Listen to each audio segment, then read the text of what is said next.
ہیں۔ مولا علی ایک جگہ سے گزر رہے تھے، اصحاب نے کہا یا علی وقت نماز۔ امام نے کہا اس جگہ پہ کسی نبی اور ولی نے نماز نہیں پڑھی، لہٰذا میں کسی اور جگہ پہ پڑھوں گا، یہ نحس جگہ ہے، علی اچھی جگہ پہ جا کے نماز پڑھیں گے۔ لیکن ان کو ان چیزوں کا علم نہیں تھا۔ یا علی وقت نکلا جا رہا ہے، نکلا جا رہا ہے۔ امام کو اول وقت یاد دلا رہے تھے، لیکن امام نے فرمایا نہیں، وقت کی بھی اہمیت ہے، جگہ کی بھی اہمیت ہے۔ اب کراچی میں شہدائے کربلا میں 2 رکعت نماز پڑھو گے اس کا ثواب اور ہے، لیکن حسین کے گنبد کے نیچے نماز پڑھو گے ثواب الگ ہے۔ وقت کی اہمیت ہوتی ہے، اہمیت نکل جاتی ہے۔ دعائے ندبہ پڑھنے کا جو ثواب صبح جمعہ کو ہے وہ رات کو نہیں ملے گا آپ کو۔ دعائے کمیل کا ثواب جو شب جمعہ کو ہے وہ آپ کو بدھ کو نہیں ملے گا۔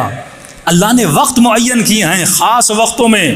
صبح عاشور کا جو ثواب ہے، شب عاشورہ کا جو ثواب ہے، لیلۃ القدر کا جو ثواب ہے، کیوں خدا نے خاص راتیں خاص اوقات رکھے ہیں؟ تو اے میرے لال بالکل اسی طرح یہ جو تمہاری زندگی کے 60 برس، ایک مرتبہ ایک 60 سال کا بوڑھا نماز تہجد پڑھتا ہے اس کا بھی ثواب ہے، لیکن ایک مرتبہ 18 سال کا جوان نماز تہجد پڑھتا ہے اس کا ثواب الگ ہے۔ خدا وقت کو دیکھتا ہے۔ تو یہ ہو نہیں سکتا رب تجھے پیدا کرے اور وداؤٹ اوقات، دن، مہینے، اسلام میں اس کی بڑی اہمیت ہے۔ مثلا صبح جمعہ اذانوں کے وقت معین کیوں ہیں؟ خاص وقت میں خاص دعا قبول ہوتی ہے۔ اب بندہ کہے محرم کے 10 دن میں محرم کے علاوہ منا لوں گا کسی اور دنوں میں، وہ اثر نہیں ہوتا جو محرم کے 10 دنوں میں ہوتا ہے۔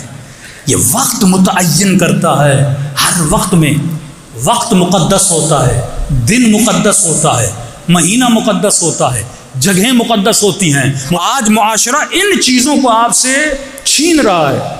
میں یورپ سائٹ پہ گیا تھا تو وہاں کا عجیب کلچر تھا، دعائے ندبہ اتوار کو، دعائے کمیل شام کو۔ میں نے کہا وقت کیوں بدلنے کا؟ مولانا ہمیں کچھ، مولانا نے کہا وقت بدلنے سے کچھ نہیں ہوتا۔ میں نے کہا اہمیت نکل جاتی ہے۔